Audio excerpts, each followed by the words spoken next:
Europe 1. Punchline, Laurence Ferrari sur Europe 1.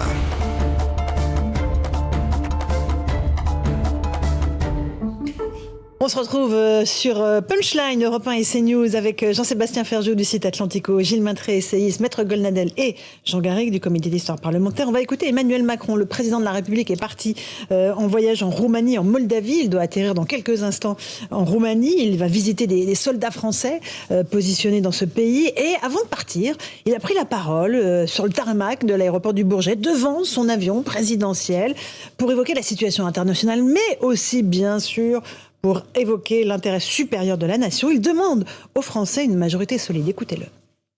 Le choix que vous aurez à faire ce dimanche 19 juin est plus crucial que jamais. J'entends les inquiétudes, les difficultés qui se sont exprimées. Et je respecte chaque voix, chaque sensibilité.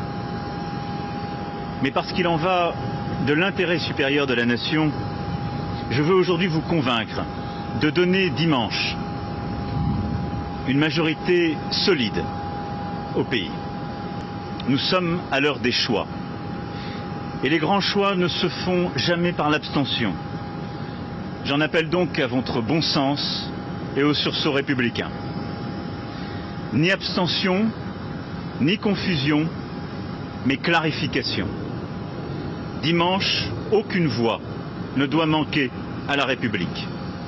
Dimanche, je compte sur vous pour doter notre pays d'une majorité solide afin d'affronter tous les défis de l'époque et de bâtir l'espoir. Voilà pour les mots d'Emmanuel Macron. Maître Golnadel, vous avez écouté attentivement, j'ai vu ça, comme toujours, le président de la République. Ni abstention, ni confusion, mais clarification. Et puis surtout, il évoque l'intérêt supérieur de la nation. Est-ce qu'il n'est pas un peu tard pour cela ? Ah oui. Pour sonner le tocsin ? Je pense même que c'est trop tard. D'abord, c'est très élevé. Hein. Il ne rentre pas dans les détails. L'intérêt, autrement dit, il faut qu'il ait la majorité. Sinon, c'est le chaos. Un esprit chagrin pourrait penser que la référence à la République laisserait à penser peut-être qu'il considère que son principal adversaire, la NUP, n'est pas républicaine, mais enfin c'est un peu tard pour maintenant dire ce que je pense moi. Ce que vous écrivez dans le Figaro aujourd'hui, voilà où a mené la complaisance de Macron et des siens envers Mélenchon. Je vous remercie d'y faire référence, vous êtes de bonne lecture. La réalité, c'est que je reproche effectivement à Macron et à la Macronie de ne pas d'avoir finalement fait des cadeaux gratuits à Monsieur Mélenchon, lesquels ? De n'avoir aucun esprit critique. Il n'a pas dit dans le présent, dans le passé, qui était Monsieur Mélenchon, ni sa dilection pour Chavez, Castro et Maduro, ni son islamo-gauchisme, ni le fait que ses partisans ont invité l'antisémite Corbyn à Paris. Enfin, il y avait tout un sujet qui était de nature quand même à décrédibiliser son principal adversaire. Il n'y a pas eu de barrage contre l'extrême gauche comme il l'avait fait contre la soi-disant extrême droite. Il n'a mené, d'ailleurs comme les droites, il n'a mené aucun combat culturel et on est là aujourd'hui. La seule chose qu'il ait faite, c'est de remplacer le républicain et laïque ministre de l'Éducation nationale par un indigéniste racialiste. C'est quand même pourquoi. On l'écoutera dans un instant. Donc, pourquoi, d'une certaine manière, on a l'impression, parce que je ne suis même pas sûr qu'il s'agit uniquement d'une mauvaise tactique. Je pense que profondément, il y a, alors évidemment, on pourrait dire que M. Macron, c'est un M. Mélenchon, évidemment beaucoup plus poli, beaucoup plus urbain, qui n'est pas dans l'outrance, mais malgré tout. Il y en a un qui dit que la police tue, et il y en a un autre qui disait, un journal pour jeunes, qu'il y avait des contrôles aux faciès, etc. Il n'y a pas, comme j'ai déjà dit, des kilomètres entre les deux. Donc on comprend parfaitement que, alors qu'on continue à dire que entre la NUP et le Rassemblement national, c'est pas la même chose et qu'il faut voter pour la NUP. Ni en matière stratégique, ni même sur le plan de la tactique électorale, ça me paraît très habile et politiquement très moral. Gilles Maintré, est-ce que cette allocution au pied de son avion est une bonne initiative ? Est-ce que ça peut faire venir les abstentionnistes, plus d'un Français sur deux, aux urnes dimanche, ou est-ce que c'est un peu peine perdue au fond ? Alors on pourra trouver la mise en scène un peu maladroite, un peu grosse ficelle. Un peu. De là à de dire, comme Jean-Luc Mélenchon, que c'est une mise en scène à la Trump, on a envie de renvoyer à Jean-Luc Mélenchon son trumpisme, c'est lui qui commence à dire que les élections sont truquées, etc. Donc c'est peut-être lui qui a des accents trumpistes. Non, j'ai envie de le prendre au pied de la lettre. Quand on écoute ce que dit Emmanuel Macron, bien sûr que c'est une façon de mobiliser contre la NUP. Mais dans le fond, son message au pied de la lettre, c'est de dire il est contre les intérêts de la République qu'il n'y ait pas une majorité au Parlement. Si jamais je n'ai qu'une majorité relative, ça serait contre l'intérêt de la nation. C'est une lecture très particulière des institutions. C'est vrai que jusqu'à présent, il y a eu, sauf l'exemple de 88, des majorités au Parlement. Mais dans le fond, si ce n'était pas le cas, si demain, Renaissance, En Marche, enfin ensemble, étaient obligés de passer à un accord de coalition avec, par exemple, les Républicains, dans un scénario où, effectivement, il manquerait 20, 30 voix. Ce ne serait pas l'apocalypse. Est-ce que ça serait vraiment l'apocalypse et la fin de la nation? On voit que ça fait peur à Emmanuel Macron, bien sûr, que c'est un scénario auquel il ne s'était pas préparé et qui est en train d'arriver comme un train. Moi, je dis au contraire, peut-être que c'est ce que c'est les Français quand ils parlent de vouloir une cohabitation. Il dit le désordre français ne doit pas s'ajouter au désordre mondial. Oui. Est-ce qu'un accord de coalition serait un désordre? Est-ce que j'ai une tête de désordre, dirait Jean-Luc Mélenchon? Oui, ou même, une fois de plus, parce que le scénario le plus probable, aujourd'hui, on sait qu'il n'est pas possible que la NUP est une majorité dimanche prochain. Mais ce qui est possible en revanche, c'est qu'il y ait besoin d'avoir une coalition au Parlement. Et c'est ça qui fait peur à Emmanuel Macron. Alors, Jean Garrigue et après Jean-Sébastien Ferjou. Complètement d'accord avec ce qui a été dit. Et moi, je vais encore plus loin. C'est-à-dire, je souhaite que l'ensemble n'est pas la majorité absolue. En tout cas, je souhaite que Renaissance n'ait pas la majorité absolue et que Emmanuel Macron soit obligé de réinstaurer un système de négociation, de transaction pour gouverner. Il a eu une présidence verticale qui a produit les effets négatifs que l'on sait, qui a surtout contribué à délégitimer encore plus ce qu'était la vie parlementaire. Et ce serait donc une bonne chose, finalement, que ce qu'il appelle le désordre se produise. Alors, est-ce que c'est ça qu'il appelle le désordre? Moi, j'ai l'impression que cette intervention, c'est vrai, mal organisée sur la forme. J'ai l'impression que cette intervention de dernière minute, elle est ciblée NUP. Donc, c'est clair. Donc, ça veut dire que le désordre, c'est la NUP. Et là, sur ce point-là, à partir de tout ce qui a été dit par mon excellent collègue, on peut considérer effectivement qu'il y a un vrai risque avec la NUP, y compris dans le fonctionnement de la vie parlementaire, qui est quand même le poumon de la vie politique en France, qui devrait être le poumon de la vie politique.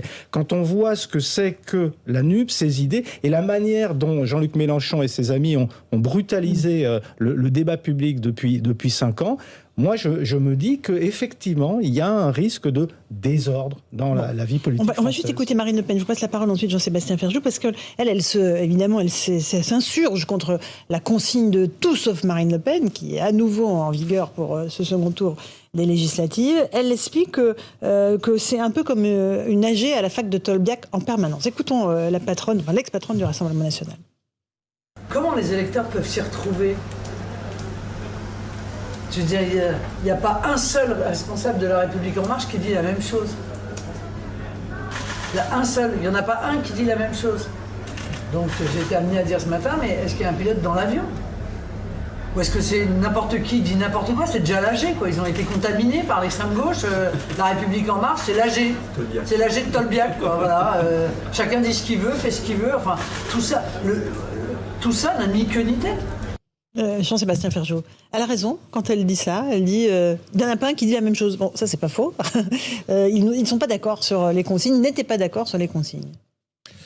Oui, elle joue sur du velours, ça fait partie du registre électoral incontestablement. Donc elle a intérêt à appuyer sur les failles de l'adversaire. Moi, ce qui me choque dans la logique et dans la rhétorique du gouvernement, c'était cette espèce de déséquilibre qu'il y avait entre pas une voix pour le Rassemblement national. En revanche, la question ne se pose que de manière très subliminale sur la NUPS. Alors que, encore une fois, on peut ne pas du tout apprécier ni les valeurs de Madame Le Pen, ni le programme de Madame Le Pen. En tant que libéral, je trouve que son programme économique, notamment, n'est absolument pas désirable. Mais sans pour autant considérer qu'elle est en dehors du champ républicain.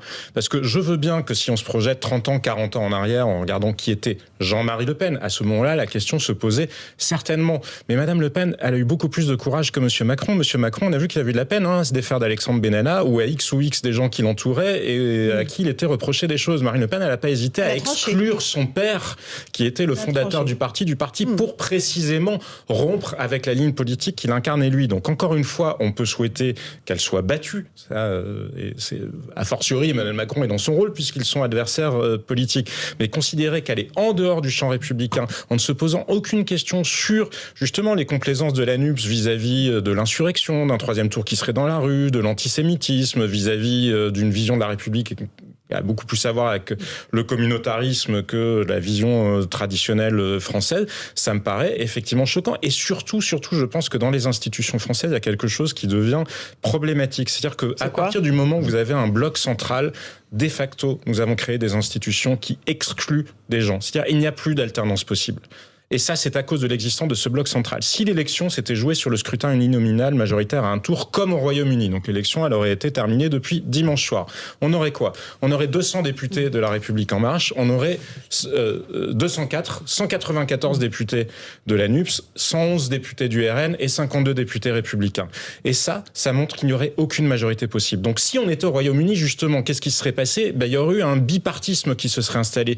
Et c'est là où vous voyez que le bloc central, il l'empêche de facto, il empêche ce clivage-là, parce que soit on aurait eu une République En Marche qui aurait été obligée de se déporter un peu sur sa gauche et de décider qu'elle était un parti plus de gauche, soit un parti qui était plus de droite. Mais de facto, ce bloc central bloque toute la vie. C'est à mon voisin de parler, mais juste pour dire que c'est pas Macron qui a créé le bloc central, c'est la défaillance des partis d'alternance, le Parti socialiste et les Républicains, qui a créé l'espace pour que ceci Je voudrais simplement insérer l'asymétrie à laquelle on assiste, notamment dans le camp de la Macronie, à l'asymétrie médiatique et intellectuelle. Je veux dire, pendant toute la campagne présidentielle et législative, le planisphère politique était étrange, il n'avait qu'un seul bout. Il y avait une extrême droite, mais il n'y avait pas d'extrême gauche. Vous écoutez l'audiovisuel de service public, vous lisez Le Monde d'hier appelait au barrage contre l'extrême droite et incluait monsieur Mélenchon dans le camp républicain. Sur l'audiovisuel de service public, on n'a jamais dit que monsieur Mélenchon d'extrême gauche. Il était soit la gauche de la gauche, soit extrêmement hardiment la gauche radicale. C'est dans ce cadre médiatique et intellectuel, proche de la décérébration et de l'asymétrie totale, que M. Macron lui-même évolue. Il ne faut quand même pas l'oublier. Gilles Maintré, un tout petit mot pour juste conclure. pour dire que tout à fait d'accord avec ce que dit Jean-Sébastien Ferjou, parce que on voit à quel point le système, finalement, rend très difficile des logiques d'alternance. Mais c'est là peut-être aussi l'intelligence du citoyen, j'ai envie de dire. C'est que malgré ça, malgré cette logique implacable qui aurait dû à nouveau donner une majorité absolue à En Marche par cette logique d'être un parti pivot central, cette intelligence du citoyen va faire que, contre toute attente, dimanche, très probablement, il n'aura pas la majorité absolue. Et il va falloir trouver une autre façon de gouverner, avec d'autres, avec un accord de coalition probablement, comme c'est le cas dans tous les pays européens. C'est pas un cas avec d'autres modes de société. Vous avez raison, mais juste un mot, pour avoir une coalition, encore faut-il avoir un programme clair. Les Allemands, ils sont capables de négocier les choses, ils ont des programmes. Pour l'instant, il n'y a pas de programme. Allez, 18h30 sur Europe 1 et sur CNews, le rappel des titres de l'actualité. Sandra Tchombo.